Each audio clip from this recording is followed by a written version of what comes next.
like an hour and 15, I think. Squirrel. Yeah. And I have sniffed so much Yeti that my head immediately became shaped for a flat brim. When did you know you really liked Cameron? We became buddies like immediately. Like Once right we off the became bat? Friends. Yeah. Well, I had him on my podcast. It's the first time I met him, and he brought me a Hoyt bow. So how could I not love him? I did. What did you think when that happened? I thought I made it. I love it. I thought I finally made it. This is Tim Burnett with Solo Hunter, and you're listening to my favorite podcast, The Gritty Bowmen. I just Randy Black Eagle. That's it. Boom. That's my. That's how we roll. Just drop the mic and walk away.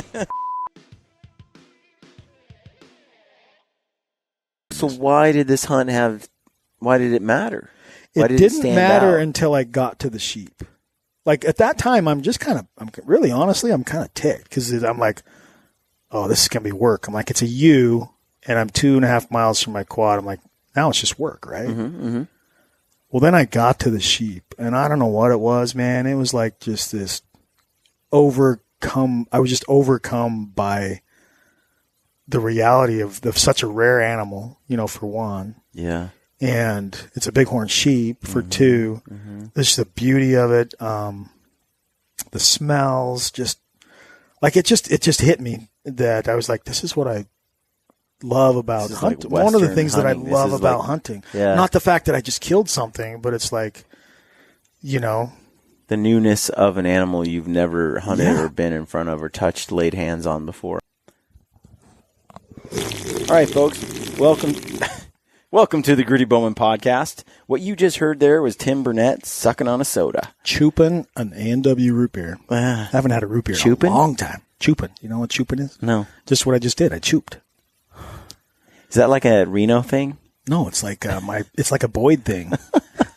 He choops his mate. He choops it. So I just kind of picked up Is that like a word. foreign language, choop? Is that like an... It's possible. It's very possible. It's a slurping sound is what it is. It's a slurping. It's chooping. There you go, folks. You learn something new every day. Chooping. So, by the way, senseless question. You're going to get a senseless answer. But do you consider it okay to slurp soup and sodas and stuff like that, or is it rude? Like if you're at the dinner table at home and you just want to something. It's my house. You do it, right? Oh, yeah. Yeah. Yeah. I don't see any issues with it at all. See, Suzanne? See? It's perfectly normal. Yeah. A guy's got to eat, so it's whatever gets it from my bowl to my belly. Yeah. The most effective way. I absolutely like to make noise when I eat. I think it sort of makes it more enjoyable. It's in Japan, you walk into a restaurant and it's everywhere. An udon shop or something. Yeah. I like it. Let's not pretend all this quietness and like daintiness and carefulness. Just eat your food. Well, in my household, there's very little daintiness and very little. It's just, I'm sure most everybody's kind of the same. You eat food. Yeah. Not all the foods are slurpable, but one thing I do need to point out that I just noticed. The first time I met you, you pulled out the pink bag, and you still have the pink bag. Dude, it's not pink. It's salmon, and that's my Lucky camera bag. Okay. And I think we should just move on. It looks like your generic neoprene bag, but it's pink. It's not generic. You could find a neoprene bag somewhere. Look, Tim, it's just distracting. It's like right in my line of sight. I'm too much of a man to care. Yeah. Okay, so here's the deal, folks. We are in Oklahoma, Tim Burnett and I. And for those of you who don't know who Tim is, that would be surprising because he's Solo Hunter. I wouldn't be that surprised. Solo Hunter TV. You've been on the podcast a few times. Yeah. And it's always a good conversation. So Tim and I are here in Oklahoma, and we're going to hammer out a few episodes while we're here. And we kind of threw out some questions yesterday on Instagram, or today, rather, and just asked folks to chime in if they had some questions for Tim or some topics for us to cover. And there's a few. So for the three of you that asked questions, thanks. There's quite a few. Some of them were quite funny, like, does Tim fart in his sleep? No, I wake up for that. Lies. You know, hey, I got to tell you, folks, we are staying in one of the best hotels I've ever been in my life. I mean, spare no expense. It's unreal. hey, you know, for my guess, it's top notch. It turns out, so normally I stay in the lodge. We call it the lodge, but it's like a part of the association with the lease that we had.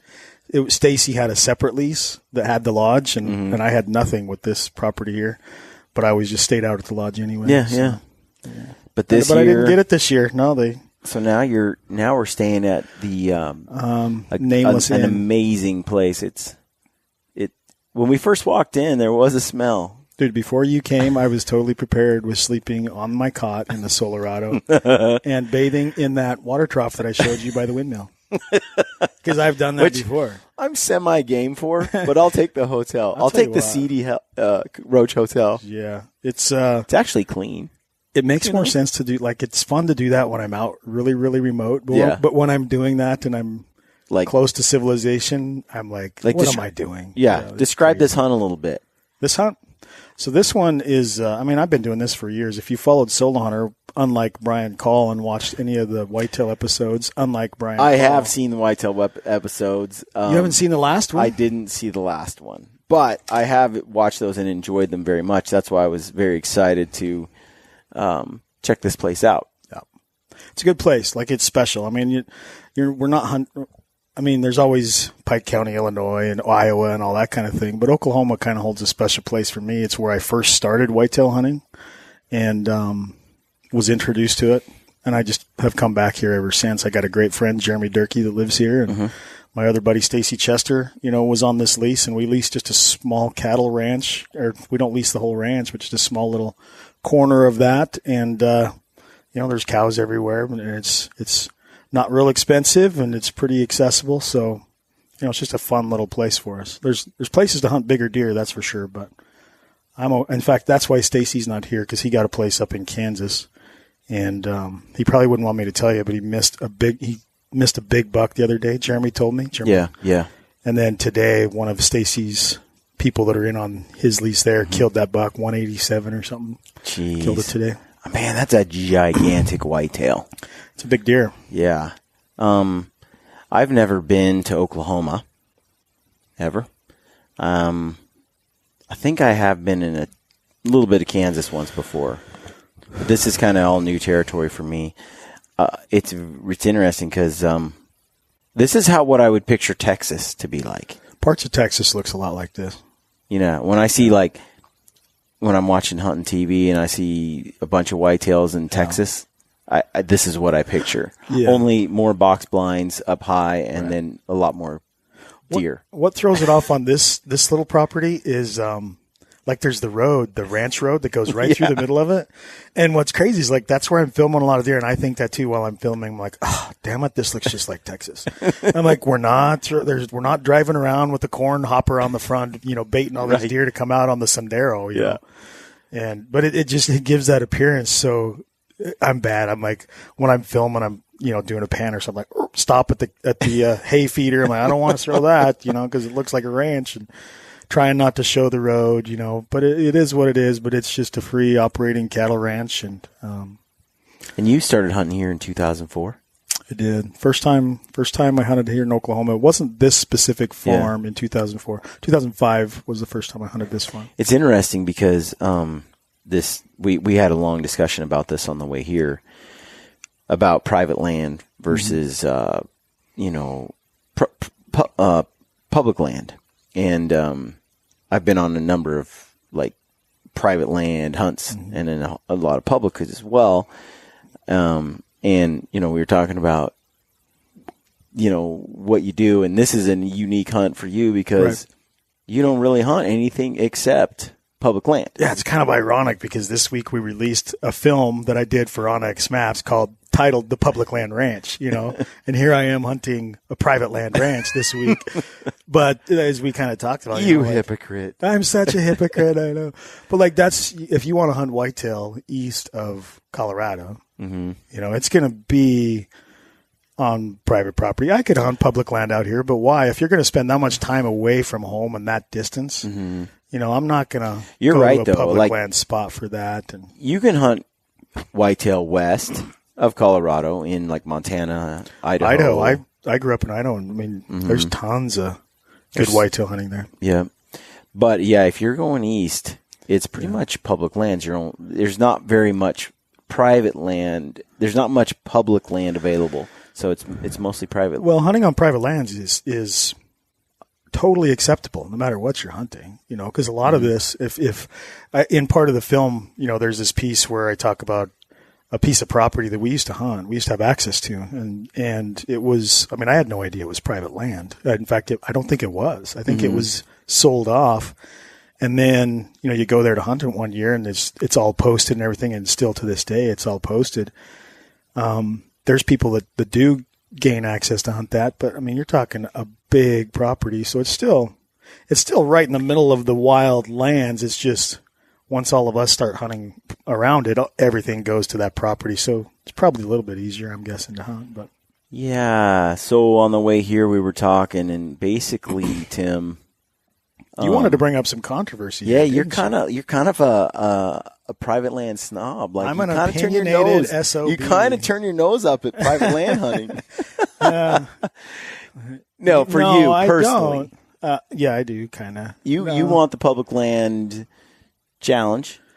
Yeah, I do. And my brother and I joke about it all the time. It's like, because he's in Montana, and there's a lot of. They call them ranches in there where a lot of prominent people hunt them, and you can see those. I mean, there's a lot I hunted of elk one and this whatever. year at Alfalfa Field in Montana with 600 But elk in it. you called it for what it was. Yeah, like, I mean, you weren't trying to film with your back to the alfalfa field and make sure that it looked like the rugged mountains and all that kind of thing, which is typically done. No, it was just you showed it exactly for what it was. The real deal. It was just a hoot. It was fun. It was just a blast. I've not seen. I mean, but you got to pay to play. It's an expensive deal, And Mountain Ops foot the bill and treated Aaron and I to the hunt, and it was just like a great hunt in October, archery hunt in October, where we just mostly just got up there and had fun. So let me ask you this: if the money was coming out of your pocket, would you have done that hunt? No, not. Why? Well, for a lot of reasons. If I had to pay for it, I would not do it because I'm on your side there. First of all, I'm extremely. Aaron likes to use other words, but I'm going to choose the word frugal. I'm frugal. I thought you were going to admit I'm that. wise and careful with my money. I thought you were going to lie to everybody and say you're very poverty stricken and poor. The podcasting business is lousy, rotten. Don't start a podcast. It's not what it seems to be. I'm not that big. I'm not that popular. Right. It's But no, I try to be careful with money, but that's part of it, right? If it was $100 for an access fee, dude, I'd go do it for sure. But at the price tag that it is, no, because I feel like the experience that I get on public land, it's available everywhere. I just did a hunt with Anthony and his son Brett and his son Brock. Brock had an over-the-counter elk tag, and his son Brett had a draw mule deer tag. It only took like 1 point to draw. Very easy, doable hunts on public land. I mean, over-the-counter elk. And with a rifle? Yep. Wow. Both of them were rifle hunts. And we went out, and Brock shot his first bull elk, and then Brett shot his second mule deer. Same area, by the way. He's drawn it a couple of times with like 1 point. So really neat hunt, and comes home, and that experience for me, Brock shot a 4 point, young bull, raghorn bull, something like that. Late season, it was 20 degrees, snow. We hiked 17 miles on one day, round trip. 6,000 feet of elevation gain and loss. Are you bragging, or are you just saying? No, I about killed those boys. I felt really guilty. Anthony and Ben were like, we have this rule, right when we got there. We want, when we hunt with our kids, we want it to be fun. We don't want it to be too intense and too over the top. So we really want, to be considerate of that. We don't want to march them into the ground. And then the first day. So we're only going to go 17 miles today, boys. First day, I mean. Don't worry, the next day it's 25. We start chasing elk, and I get into it, and I kind of pressure Ben and Anthony to go after this giant bull, and we do. And Ben's son Carson got a nice shot at the bull, but just wasn't able to connect. But still, it was a death march for those boys. It was a little too much. And they did it. And then they got up and they did it. They hiked more the next day and the next day. And so I was super impressed with all of them. But, that hunt right there to me, that bull had more meaning for me than a bull I would have shot in Montana. That's a 370 or 380 bull. Yeah. Just there would be more meaning there. And I'm trying to figure out, as I talk about this, I'm thinking about why that is. I'm not sure. I feel like for some reasons, because it's harder earned, where I was at in Montana, all it took was luck. I'm in a ground blind over an alfalfa field. All I need is that 380 bull to walk by in front of me at 20 yards and 40 yards. I'm taking a shot. 60 or less, And I had a number of bulls that I did not shoot that I could have earlier in the week, because again, that hunt is sort of, it's almost like if you shoot any bull, it's too easy, and I was having, here's the thing that I did appreciate about it was to see so many elk all in one place, uninhibited, and just going crazy in a natural, semi-natural way, like in a natural alfalfa field way. Yeah. And just the intense rutting, fighting, broken antlers. It's neat to be around animals that close, no matter what. Right. The sounds they made, Tim, I've not heard elk make some of these sounds in the wild before. Yeah. And they were making them constantly. And so it really opened my eyes too. When I'm calling, often I make sounds and I call when I'm elk hunting that I don't really hear other elk do, at least at the intensity level I'm bringing to the table. And then that's what I heard there was that intensity level, that kind of action. Yeah. But these bulls would run side by side and pace each other, and then just in a second, just turn and slam each other and just go at it, and then stop. And then they would run and pace and pace and pace. And then they, boom, just so fast they could just turn and flash their horns at each other and square up. And it was a cool hunt. But yeah, I think I would prefer, the public land stuff has more, and then here's the other thing too. A lot of times what you're paying for, it's one thing if you're getting like a landowner tag or private access to something, you're paying an access fee. It's another thing when you have a guide. And Aaron and I talked about this a few times. If you're going on a hunt like in Alaska for mountain goat or something like that, you have to have a guide, right? You don't have if you're not a resident. If you're not a resident. Right. By law, you have to have a guide. Canada, it's the same. We can't go hunt. If you want to hunt Alberta mule deer, you have to have a guide. You can't do it otherwise.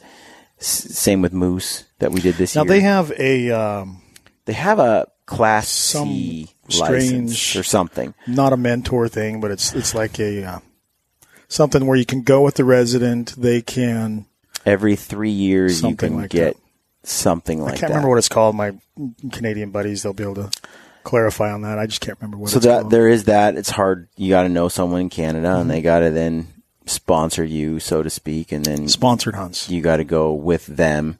You can't pay them. It's illegal. Right. That kind of thing. So,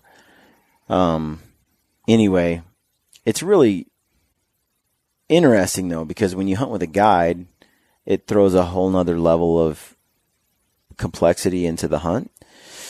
And after hunting with a lot of, different folks, it's fun. I mean, some of these guides are just like your buddy. It's not like they're technically they're guiding you at all. They're just kind of like, what do you want to do, Brian? Well, and you just do your hunt, and they're just kind of. Yeah. Like, what's the difference between going with a guide, say in Alberta, hunting mule deer, or going with someone, you coming with me to where I've hunted elk for 20 years. Or here. and we go and hunt as buddies, but I know that country better than any guide. You know, what's the difference? It feels the same. It feels the same, a lot the same, except when it doesn't, and I'll explain why. Because there are times when the guide has, where the guide is the boss. Yeah. Right? Like you pay for the hunt, but the guide also has rules, and he's the boss, and so, or she, and when I'm on public land, I'm the boss. Right? Like I get to say we're going to climb that mountain. Right. No, I'm going to spend the night over here. I'm going to bivouac in. I'm going to shoot this animal. That's the one I want to target. You know what I mean? And when you're with a guide, especially certain areas where they're managing for a certain class of animal, or they don't want to go to the top of the mountain where you want to go. Like you were talking about, Bart, you know, where there was a certain time of day when if you weren't already in the process of stalking a goat or something, it was like, no, it's just, there's just not enough time of the day to get back to camp before dark. And so, yeah. And whereas you might be like, screw it, I got my bivvy in the back, let's go. We'll just sleep on the mountain. But in the case of Bart Lancaster, I'll do anything that guy says. Well, I'm I'm using that as an example, you know. Yeah. And of course the country up there is a lot different than the back country of Idaho or Utah or whatever else. What I was saying about Bart and what I noticed about him was he has an uncanny like sense of timing in the wilderness. When to head back to camp, when to call a hunt quits for the day. And it's different. It's odd because a lot of guys like to hunt till dark, right? Or want to hunt in certain conditions and stuff like that. And Bart's like, safety is paramount. Mm-hmm. You know, you're dealing with grizzlies all over the place. There was a grizzly that made a kill right outside of camp, and one of the gals in camp got within like 20 yards of it, and it was a life. They had no weapon. It was just it was a very dangerous situation. And that bear had been in camp. There was another bear that had been in camp while they were gone. It took the refrigerator and took it like 350 yards, a quarter mile into the woods, and just played with it for a while. That's a big critter. Yeah. Refrigerators are big. Yeah. And so it was just interesting to, you know, in that case. But like I was saying, I feel like when I'm on a public land hunt, I just feel like I'm the captain of everything. Mm-hmm. And I like that. It's a liberating feeling. It's an awesome feeling to me. And so when I'm with certain buddies and it's like, hey, let's bomb up to the top of this mountain and let's, you know, go after this group of elk and stuff like that. I don't have anyone there I have to, you know, answer to for that. And so I like, that's just hard to beat, man. Yeah. Freedom, you know, the flexibility to, I don't know what it is for me. Like, I mean, that's how I grew up. Mm-hmm. That's how I cut my teeth hunting. That's how a lot of us, you know, hunted. And so it just feels right. It just feels natural. And, you know, it wasn't until my 30s, late 30s, mid 30s, that I ever hunted on a private property, you know, and that just it felt weird to me, you know, because like you say, you didn't have that freedom, you didn't have that flexibility, you didn't have that. I mean, you had limitations on where you could go, right? Like, right. It's like, no, there might be other private properties around, and you can't leave those boundaries. So you're kind of hamstrung in a way. Right. We talked about that before. When I'm on private, sometimes that piece of property isn't very big. And like I said, I actually enjoy hunting on private land when it's my own, like I own it, or I have a lot of control. Like this lease, you're on this property you're on. Yeah. It's yours. And you know, no one's tampering with it. No one's walking through, scaring the whitetails away. You have control over it. I like that. And I hunted blacktails for years. I've talked about it. I've done a solo hunter episode on it, right? Where I grew up, we have all this acreage, not huge pieces, and it's kind of an urban city kind of area. But we've got blacktail bucks running around out there, and I like that because I can manage the whole thing how I want. Well, you don't, and you know that, like, yeah. No, and like you said, nobody's going to come in and mess it up. Spook it up. Especially when you're on small acreage. Some Yahoo comes in there on public land piece that small, marches through, makes this mess, and those blacktails will leave for like 2 weeks right in the prime rut, and your season's over for that spot. Yeah. So you can manage some of those interactions yourself, and it's nice. But I would say it's when you're implementing a guide, it gets a little less, it gets a little more, it's not as fun for me, because I like my freedom. Yeah, I think everything would have to be circumstantial. I don't have a lot of experiences with guides. When I went to New Zealand, I hunted with Remy. Obviously, he's a guide, and that was the connection there. But that was really cool because it was like, well, there's this side of the valley and there's this side of the valley. I'll see you in 4 days, or whatever. That's different, a little different. On most hunts that I did with guides this year, a lot of them, there were boundaries, and the property wasn't all that big. And so if the animals got bumped off of it, you're kind of out of luck. You got to go find another piece of land to get permission on, or you got to go find some public. Yeah.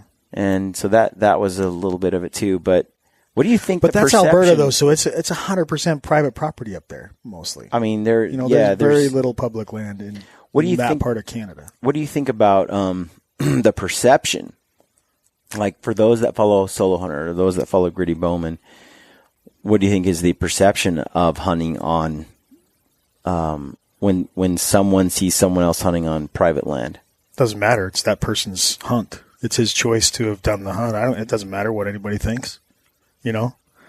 I think there is a definite perception for sure, but screw them. I think there is a I'm probably one of those guys with that definite perception. Yeah. That Well, but that screw me. Don't listen curious, to what I say or what I think. I get curious, like when I see a hunt or something, I'm like, well, was that on? Were they hunting a ranch for the 4th year in a row, or were they up on public land and a hunt that I could do with over the counter? I think I'm very curious about those two options. I think there's a whole bunch of different scenarios there. Mm-hmm.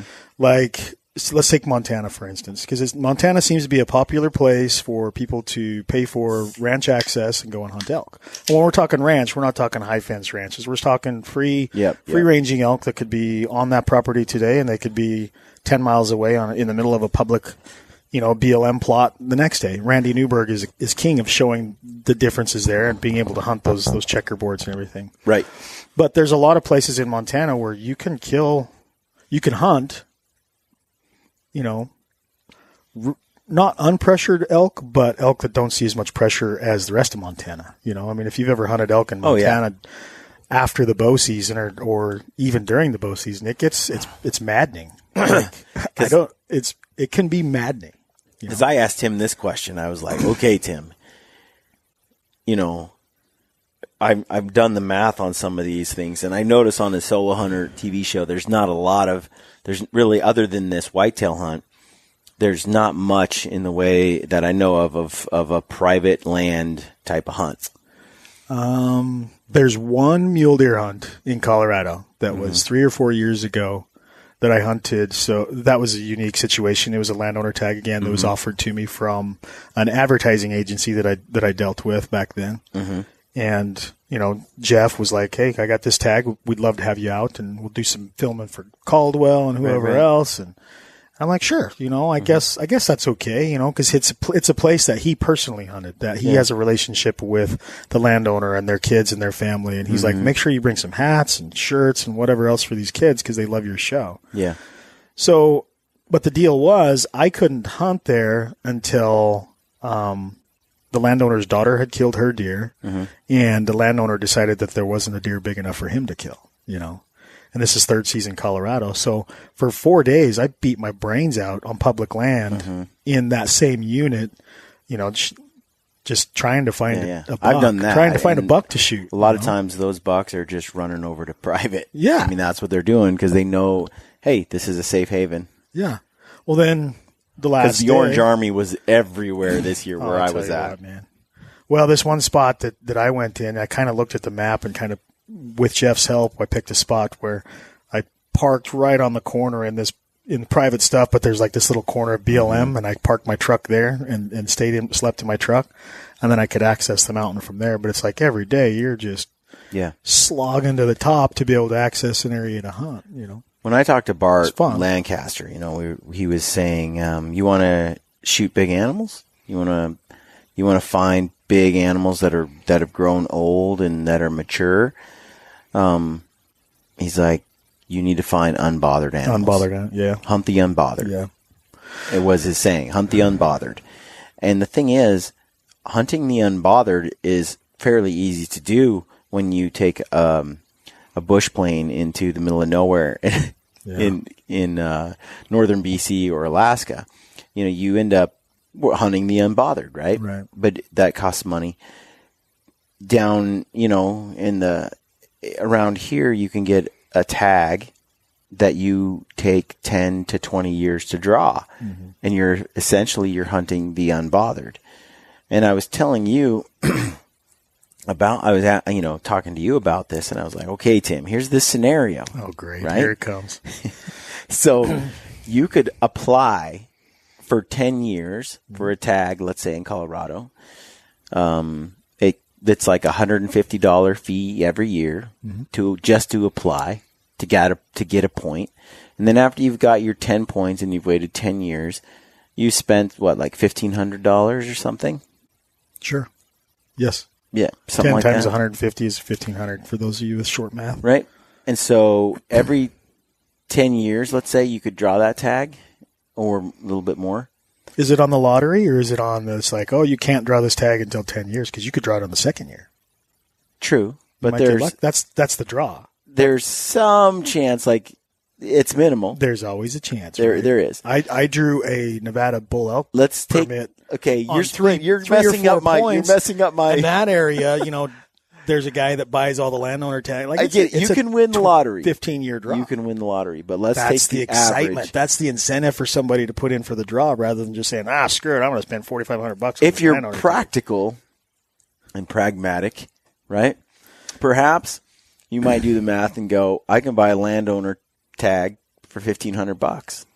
You have to think about this as in your situation, you know. Right. I agree. In my situation, because I've had somebody else is in a different situation than me, or you know, whatever else, where it might be like, I'm going to buy 10 landowner tags this year. I don't care. I've had this conversation with Anthony a number of times because there are certain states that we spent a couple $1,000s on in application fees and trying to get tags over the course of like 15 years, and still didn't, you know, get the tags, or they changed the point system or whatever. There's point creep, and it's like, man, that $2,000, we could have hunted it years ago if we spent $2,000 or $3,000, a little bit more. Take the money you would put into the tag, you know, the draw system, and actually just, you know, bite the bullet, and all at once, just the same money goes to a landowner tag where you go and hunt some piece of property that you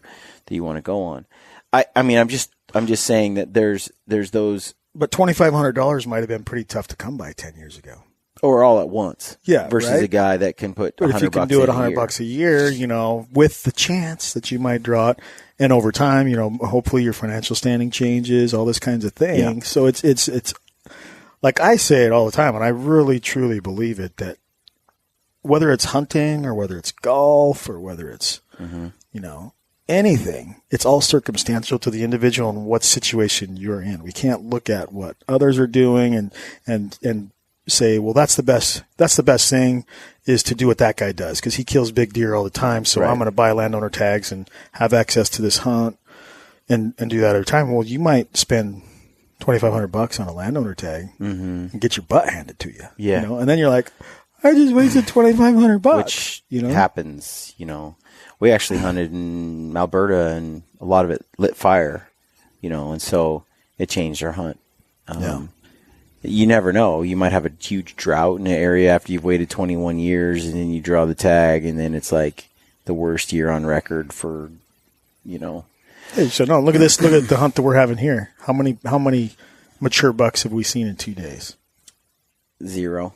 Well, that one you saw, I would shoot. Well, Brian would shoot. I would call it mature. He needs another 2 years for me. Tim's a snob. Well, I've killed a lot of good deer on this place. You've been here so since I'm like, 2004.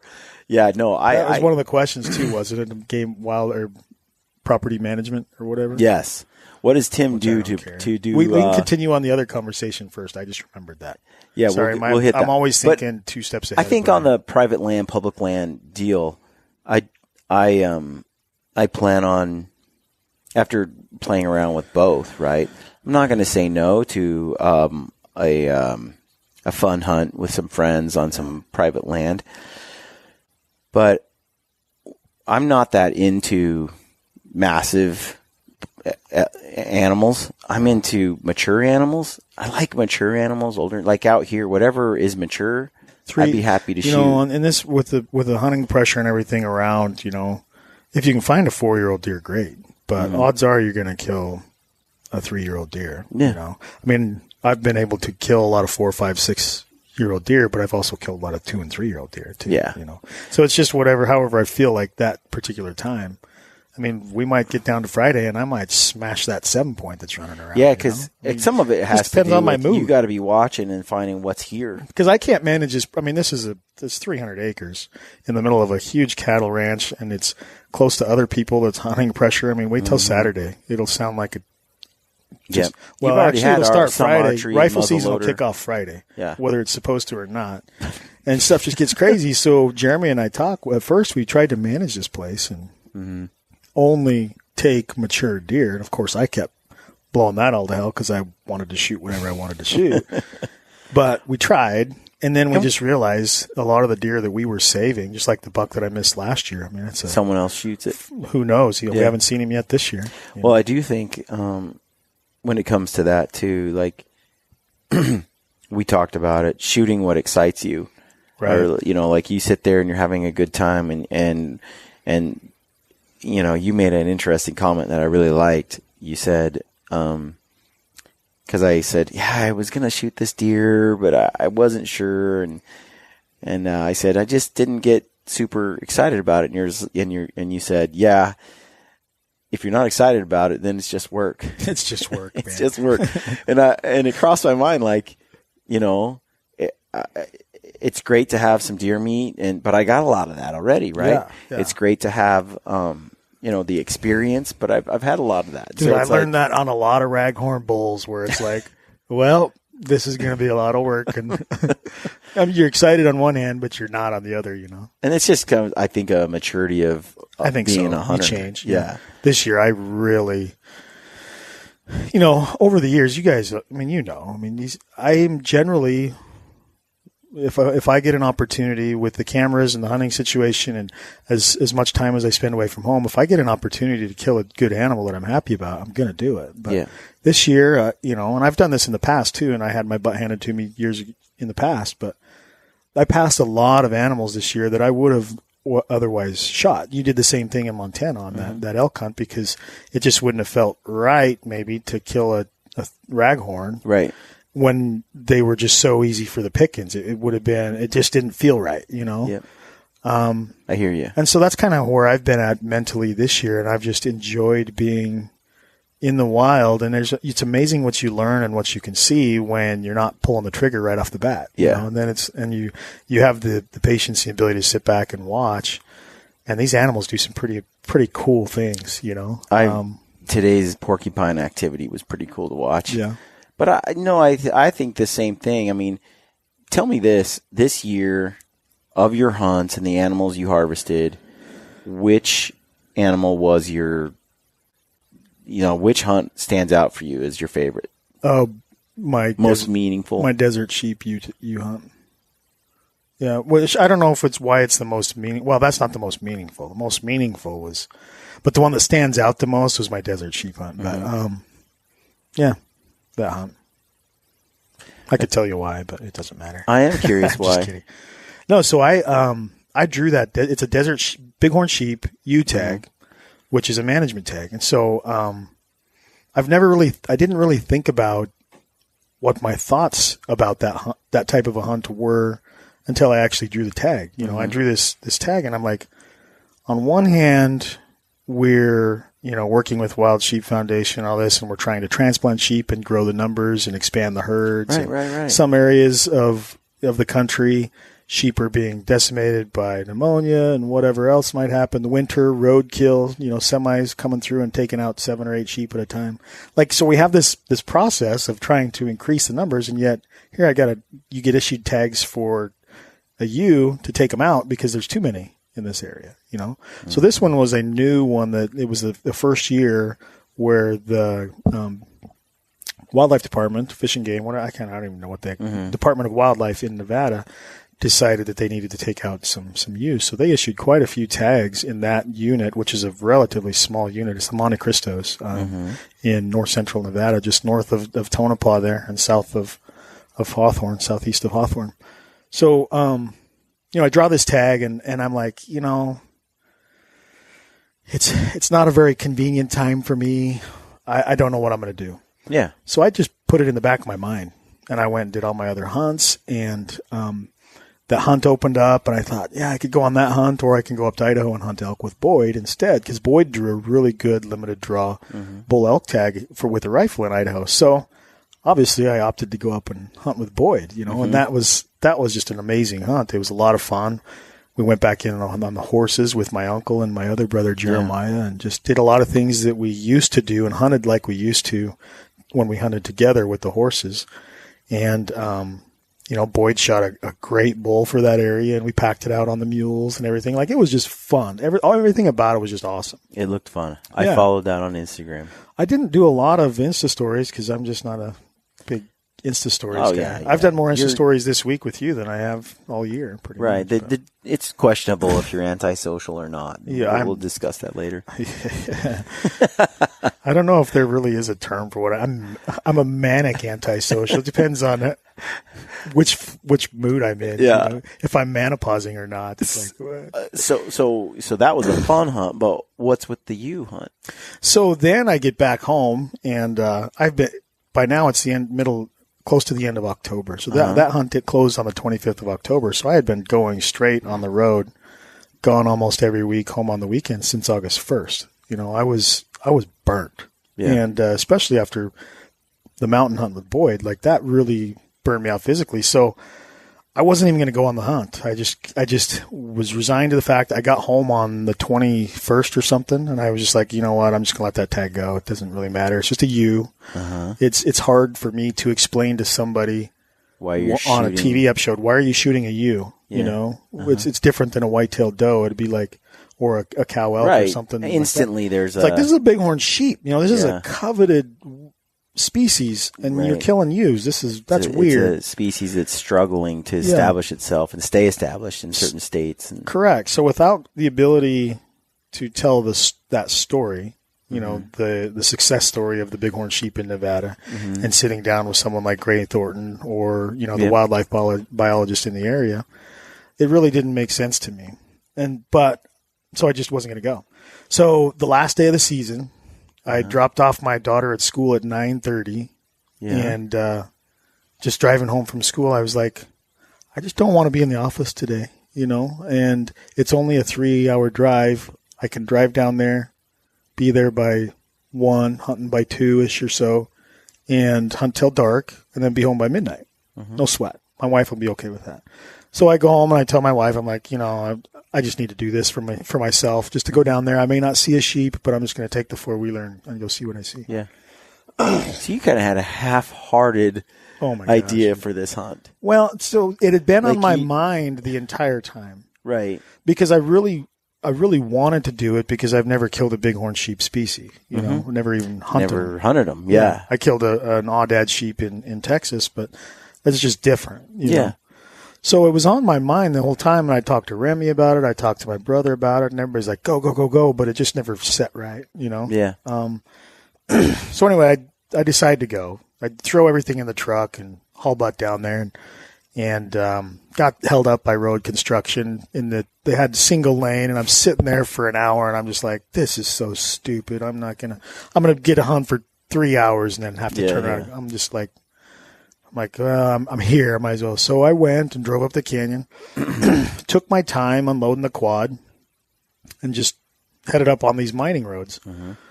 Well, I'm 15 minutes into it, and I tear down the road, and I look up, and I see something weird on the skyline, and I just kept driving, and I was like, I better stop and go check that out, see what that was, whether it's a brush or... So I backed up, and sure enough, there's a ram bedded there on the edge, and he got up and moved away, so I took the four-wheeler up and got off and filmed him farting around and everything, and he went over and kind of disappeared in this little coulee. And so I decided to keep going. Well, I rounded the bend and looked to my left, and like 50 yards away from me is this herd of sheep. I mean, there's like 20 or 30 sheep. And I was like, okay, there they are. Just kept driving, rounded the corner, parked my quad, came out and just watched them for a while because it's the afternoon. They're not doing anything, and just kind of enjoyed watching sheep. I was like, this is pretty cool. Yeah. I mean, not always are you in an area where you see bighorn sheep. Right. And this is like, they're fun to watch. Yeah. There's like no vegetation or anything. It's like, what are these things eating? So I'm starting to think, and then I'm seeing some different things and just learning about the sheep. Well, then the wind turned and they took off, and I'm like, oh my gosh, I could have smashed my ewe right there. Like, what was I thinking? And, so I jump on the quad. I give them plenty of time to get up and around the corner, because the last thing I want to do is feel like I'm chasing these things, because there's mining roads everywhere. It's like, this is not a physical hunt by any means. So I drive up and come around the corner, and there they are, 150 yards right on the side of the hill. And, I pulled the quad off, grabbed my cameras, got everything all set up, and they just kept walking, and I'm like going back and forth from the camera and everything, and they're just having a crappy time. And then this big ewe, walks out in front and missed her by like that far. I'm like, what in the heck? 150 yards, Couple man. feet. Right. So I don't know what. I think I was like too confident, and maybe I was like, I'm gonna watch her fall or something. I don't know, man. It was weird for me. And I have a custom built long range rifle that drives tacks, and so I'm like, what did you do, you stupid? And so then I have to grab my backpack, and I actually have to work for it now. I got to go hunting now. Yeah. This stinks. So I gave him time to get up over the top, because you're not picking a ewe out of a herd of 20 sheep. Right. And the young rams look so close to the ewes. Like, you really got to watch and check the bases, and there's different things to look for, because if you shoot a young ram, you're toast, man. Yeah. So they go up over the ridge. I don't know if you were looking for the story or not, but they go up over, and I hiked up, and by the time I got to the top, they were over the next ridge. And so I hiked down around and went up to that ridge. And by the time I got there, they were just kind of milling around up there. And I'm like 2 miles from my quad now, which still isn't very far, but I could have been 100 yards off if I'd have shot right. And then I was able to, a ewe cleared, and I was able to shoot her at 330 something yards. The first shot just wasn't far enough. Yeah. Well, yeah, you got to listen to the last podcast I just did with Boyd. You know, we jab each other. Like, he likes to give warning shots, and usually multiple warning shots. Me, I usually, every hunt that we've ever gone on, it's one shot. It's the one and done, But I don't know what I was thinking. So why did this hunt why did it matter? Why It didn't matter until I got to the sheep. Like, at that time, I'm really honestly, I'm kind of ticked, because I'm like, oh, this is going to be work. I'm like, it's a ewe, and I'm 2.5 miles from my quad. I'm like, now it's just work, right? Well, then I got to the sheep, and I don't know what it was, man. It was like just this I was just overcome by the reality of such a rare animal, for one. Yeah. And it's a bighorn sheep for two. There's the beauty of it. The smells, just like it just hit me that I was like, this is what I love about hunting. One of the things that I love about hunting. Yeah. Not the fact that I just killed something, but it's like, the newness of an animal you've never hunted or been in front of or touched, laid hands on before. And I can't explain it, and I was just like, immediately I'm just like, oh, I got to take pictures. I got to, and then I started going crazy. I'm like, I got to call Boyd, I got to tell my wife. And I just got like really giddy. It was weird. Wow. Because before I was really kind of just upset. Indifferent And just, it was strange.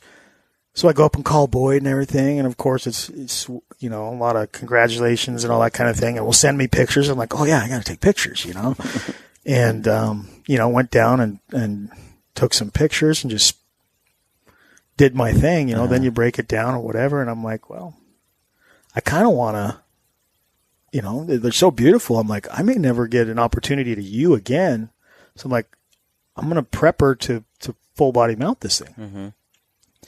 And so, you know, you gut them and everything. I took the heart and the liver and the internal stuff that I like to keep and eat and threw her on my pack. I mean, we're not talking a very big animal, 100 Right. pounds, 120 pounds maybe, you know. So put her on my pack and hiked on out. And the whole time I was just thinking, did that really just happen? You know, Yeah. I'm literally only 2 or 3 hours from being on the highway, and you know, the thought of driving the hours back and getting home at midnight didn't matter. I didn't care. Yeah. But that's what was so weird, I think, or so neat to me was I let something creep into my mind that I wasn't excited about hunting or about that specific hunt. And whether it was perceptions and what I was worrying about other people thinking, or my own thoughts of, well, am I going to be happy with myself if I do this? Once it happened, it didn't matter. Like, I was like, I did the right thing. You know, this is great. Now I have the excuse to call Gray and say, hey, let's do a sit down. Let's do an interview. Let me learn a little bit more about the Wild Sheep Foundation. Let me learn more about the recovery process of the sheep in the area, you know, and talk to the biologist when I was checking it in. You know, the biologist is like, yeah, this is great. Let's do this, you know, let's sit down and explain to people why this hunt took place, you know, how this all happens. And then you get it home and cook the liver on that thing. It disgusted my wife that I was even cooking the liver. It was the best liver and onions I have ever had. Really? Like, I'm a big liver and onions fan guy. Yeah, I do too. I like it too. I took the liver from Boyd's elk, and it's like this big, you know, and the liver from the sheep is like this big, and but I cooked the liver and the heart kind of together, and the onions and everything, and man, it was just so good, you know. And I'm like, every time I'm thinking, I'm like, I'm eating sheep, you know, I'm eating my sheep, you know. I'd eaten sheep before, but I'm like, I'm eating my sheep. It's don't you think it's interesting how hunting a species enhances your appreciation for it? Yeah. Like, there's animals I've never hunted, and I'm like, some you kind of dream about, right? Like, I really want to hunt a certain animal, but like moose, I was like, moose are moose, you know. I think they're cool, but I never really wanted to hunt moose.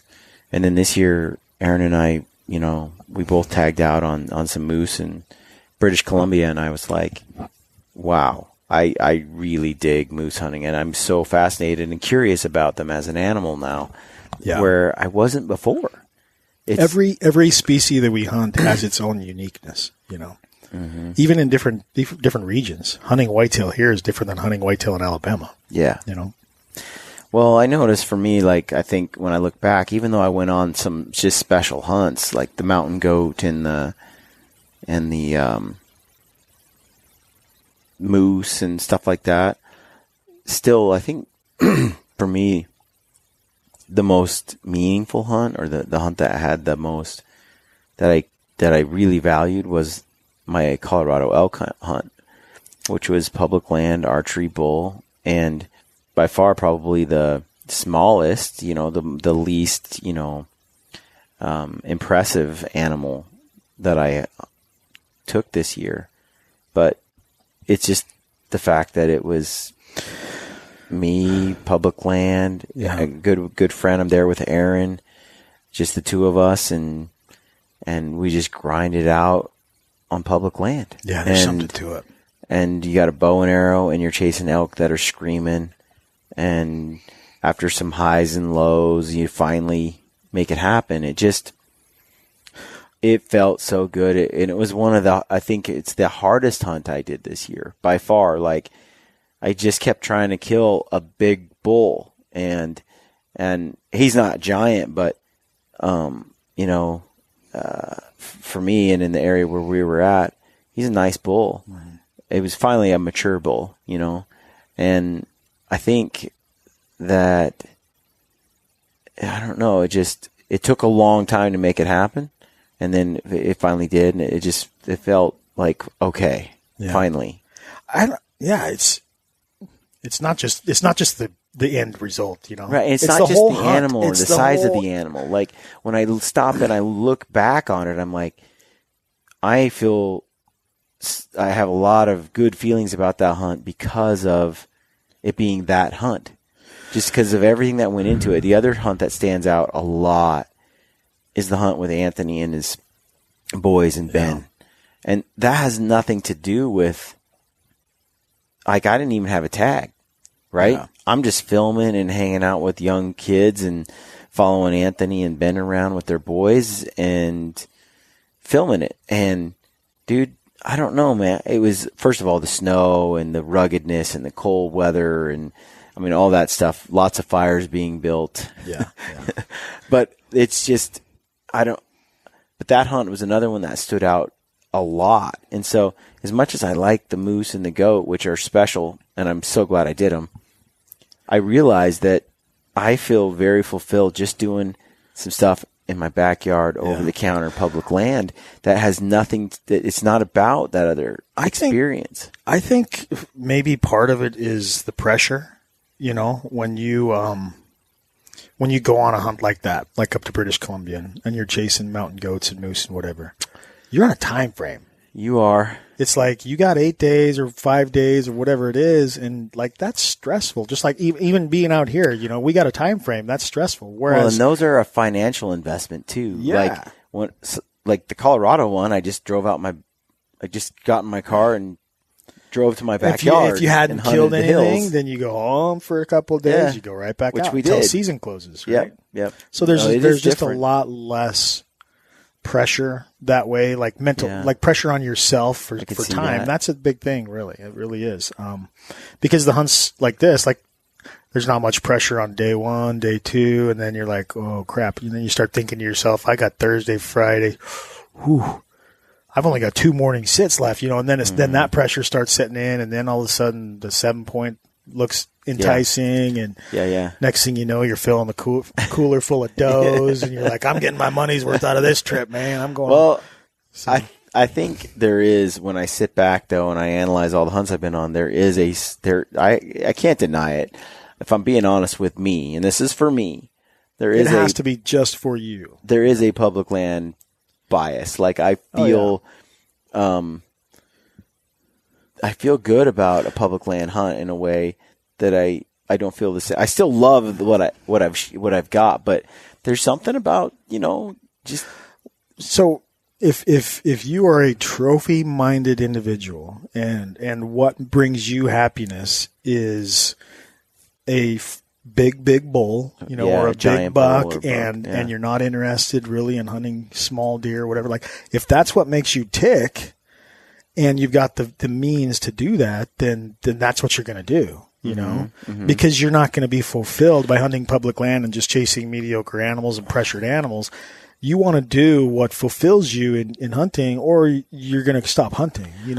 You've killed a lot of animals, a lot more than me. And my question is, maybe I'll feel that way later. I'm starting to feel that way about elk, where I do want to shoot a bigger bull. And I never felt that way before. In fact, then you need to stop hunting while you're hunting. I said on the podcast, no, I mean like a 6x6 bull, an adult bull. I'm finding myself wanting to do that or not shoot. Right. Where like with mule deer, whitetail, mountain goat, moose, I'm like, just give me the shot. Like it's more about just.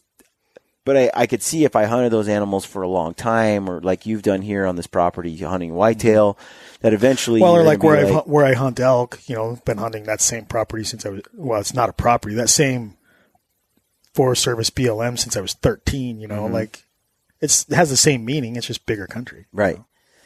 I think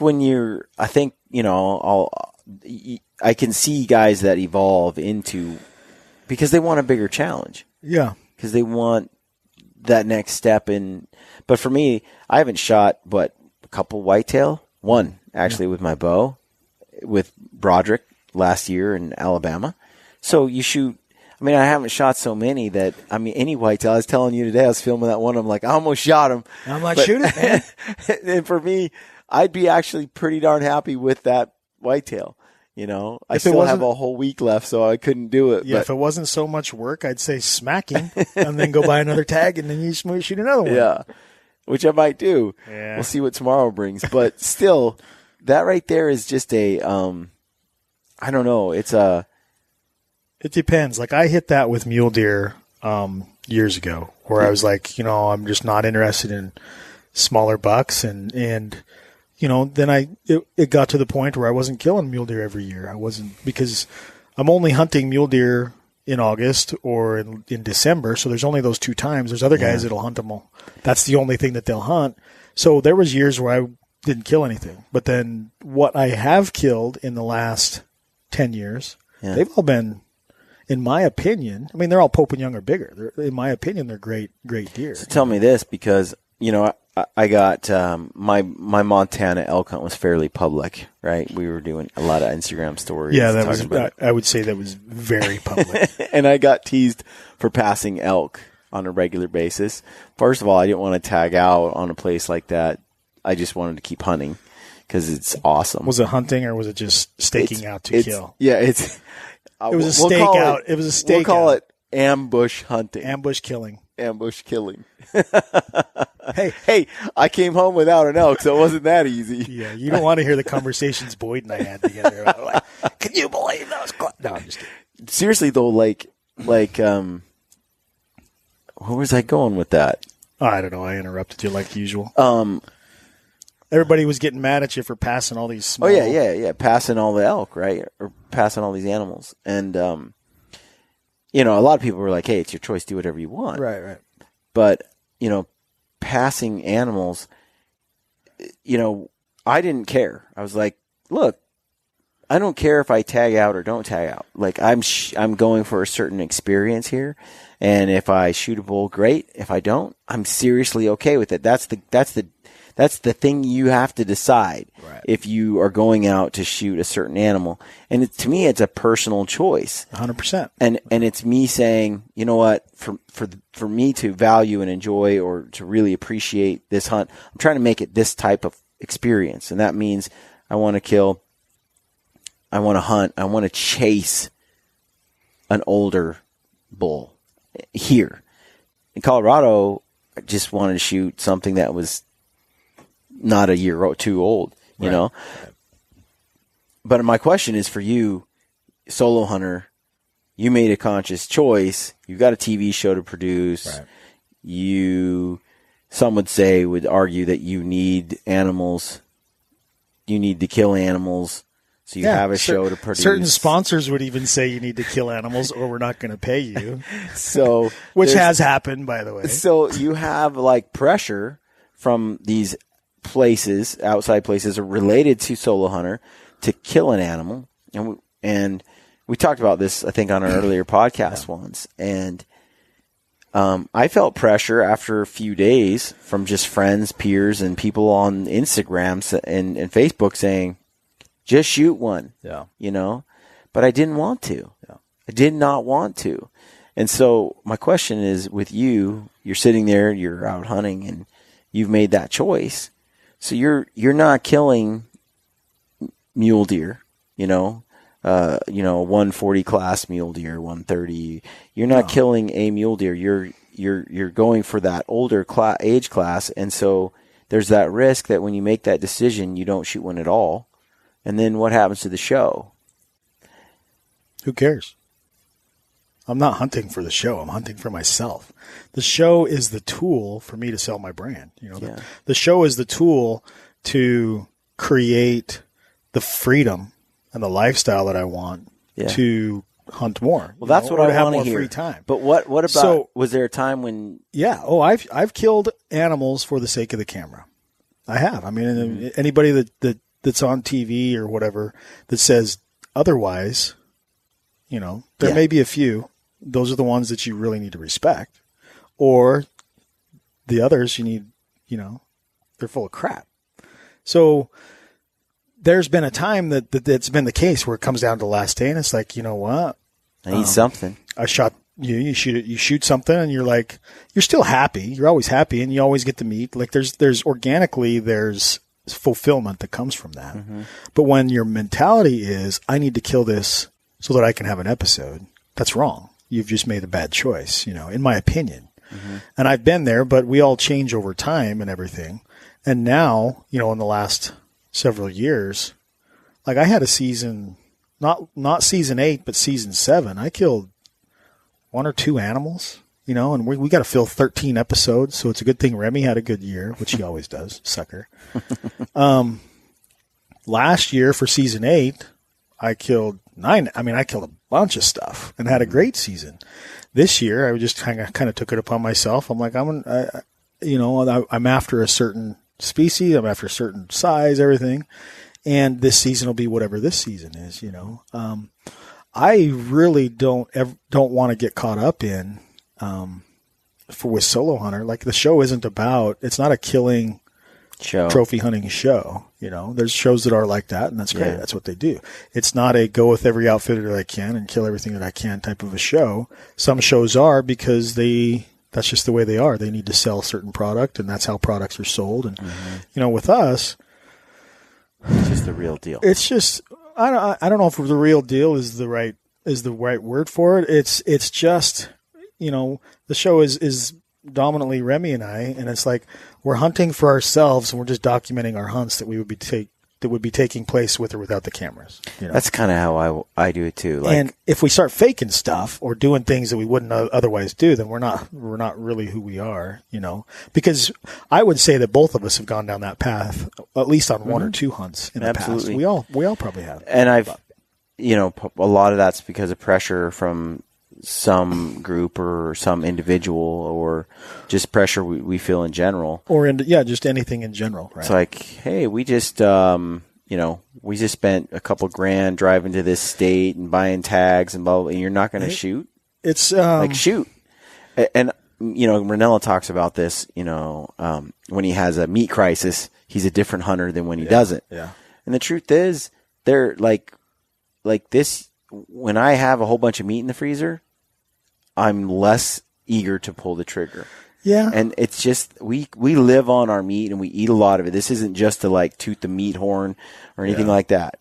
You've seen me eat. I like food and I eat a lot of game. You do he eats a lot. I was like today I'm sitting here, I'm like, is he really going for another one? You got to be kidding me. I eat a lot of food, and so, and I like food. And I like wild game. I did all that bone stock recently from my moose, and it's been awesome. I'm into that stuff. But when the freezer is chock full like it is right now, it's no longer as rewarding to shoot an animal that's not older or that I don't need. Yeah. Now, I like to give it away, to people. I do, but it's just, I definitely hunt for different. And then now it's gotten to the point where when I first started hunting, my reasons for hunting were really, really closely tied to food and organic meat and all that. Now it's much more closely tied to an experience. Right. I want a certain experience. And shooting let's say, going out and shooting a satellite bull that's running around following the herd is not the same experience as getting in close where you can shoot a mature bull that has 30 cows that's just the king of the mountain. They're a different experience, and I don't know if people understand that because, trophy hunting has a really negative connotation associated with it. That's a terrible definition for it. It is. I mean, because it's not. It has so many different meanings when you use it. I hate when they use the word trophy hunting. It just doesn't make sense to me. Someone might try to classify my decision to wait, which they did. You have to categorize the type of hunting you're doing. Like there has to be some way to explain it, I guess. If you feel like what do you call it? Age class hunting, adventure hunting. All of it kind of has it. It's hunting such a complex deal. Yeah, you're never. Yeah, you're never going to have the right definition for all walks of life or Yeah. all groups of people or categories. It is just the fact of it is this is the lives that we live. This is the activity that we choose to do. This is, the consumption that we choose. I think it's highly personal. It's a totally personal, because it can be different from one person to the next. It can be different from 1 week to the next for myself, for the same person. It has to be, if you don't feel like hunting, but you say, well, if I don't go on this hunt, and I won't be able to make social media posts, and my friends are going to think I'm a wuss or whatever. Right. Like if no matter what the reason might be, like if you don't want to go out there and hunt, then what are you doing? And here's the thing: is I've walked away from hunts that people would die for in order to go on hunts that are average Joe with people and friends that I want to spend that time with. Yeah. So it's like, I think it's a because next year you might have those hunts to die for anyway. I might, but I just don't find them as to die for as other people do. At this time, you might next year. I don't know if I will. I don't know if I'm wired that way. Yeah. I would say for me, it is very, very largely all about the experience, because even before you had the means that I have now, or the time that I have now, or the ability growing up, as a teenager and in college and whatever else, when you're poor and you're driving a Volkswagen Rabbit, or whatever else, you're going out for the experience. Like that was just part of life. That was just what you did to fulfill yourself and to be happy. It was just that's what you did for fun. Right. The Burnett's and the Larsons cruising around in the VW bus with rifles, and nobody's over 16 years old. It's like I had a VW that was bus fun, all through college. Man. Yeah. Sliding door. Yeah. People that know us know that the Burnett's in the VW bus. You were telling a story of you as a kid with the VW bus, and I'm just thinking, oh my gosh, I totally remember we had to drive 20 miles to school every morning, and that stupid air cooled it didn't even get warm until you got pulled up to the school. You're like, I don't want to get. And this is Mackey, Idaho, so it's like 30 below. They don't even cancel school unless it's 30 below zero. Yeah. It's like, oh man. But no, it's so deeply personal, and everybody talks about that all the time, and so maybe it might seem redundant or whatever, but for me personally, it's very much so about the experience. Always has. There's always been little glimmers of other things in there. As far as the meat goes, I have the means to buy beef and to buy chicken if the freezer's empty. My freezer this year, I killed a couple of bull elk last year, and some deer and all kinds of stuff last year. But the meat was either given away or whatever. So this year, like I went into this season saying, man, my freezer's darn near empty. I mean, in the cooler out here in the Yeti, remind me to get that and put it in the freezer for the fridge is the last salami stick, from my elk. And it's like the only thing in my freezer now is that desert sheep ewe. And, but still I passed 2 or 3 different 6-point bull elk. I passed several 3-point and 3x4 mule deer. I passed an antelope. Yeah. Like there was just, to me, it's like, in all honesty, I don't think we ever need to hide behind the guise of, well, it's the only meat that I eat is wild game. It's like, you know what? I kind of enjoy some brisket every once in a while and some prime rib and whatever else. And I have the capability and the ability to purchase protein if I need it. It's if that experience isn't there, I'm okay with going home empty. I'm okay with not bringing home the meat. I really am. I don't buy beef. I don't buy chicken. Chicken sucks. Chicken does suck, but my wife has to eat chicken. I'm like in beef, unless it's like grass fed and I know the farmer and I seen that cow. It's not the same. Plus, it does not taste the same. Well, you can buy that. What I'm saying is expensive. What I'm saying is I expensive. will never hide behind the guys and try to explain myself as a hunter solely on the fact that I need the meat and I'm only hunting for the meat, because I'm not only hunting for the meat. Yeah. I love the meat. Don't get me wrong. I mean, that's why after Boyd killed his elk, like he doesn't like heart and liver. Dude, and I went up, I hiked up the shale slide to the carcass because I Yeah. wanted the heart and liver. Yeah. And that liver is gigantic, you know? Yeah. Because that's just, it was available, you know? I didn't kill the elk, but it was available and I had it.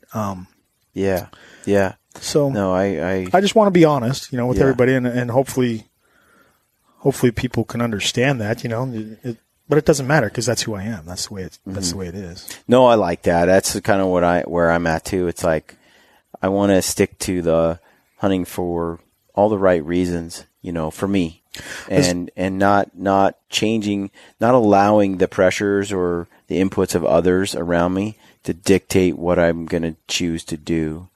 And so, like in Montana, it was that same situation. I'm like, no, this is what I want, and you can all whine and complain and make fun of me for it. I'm still, this is what I want to do. I like that podcast you just did with Randy. How did he say it? If you've mistaken me for someone who gives a damn, you're mistaken. Yeah, like he says, I kind of like this. if you you think I care, you've mistaken me for someone who gives a damn. Yeah. And it's true, you know. I think that's a good way to approach things because we're all everybody today is under some pressure because of social media, and if your life is public at all in any way, and a lot of people it is, it's easy to let outside influences dictate, you know, or pressure you to live in a way or make choices in a way that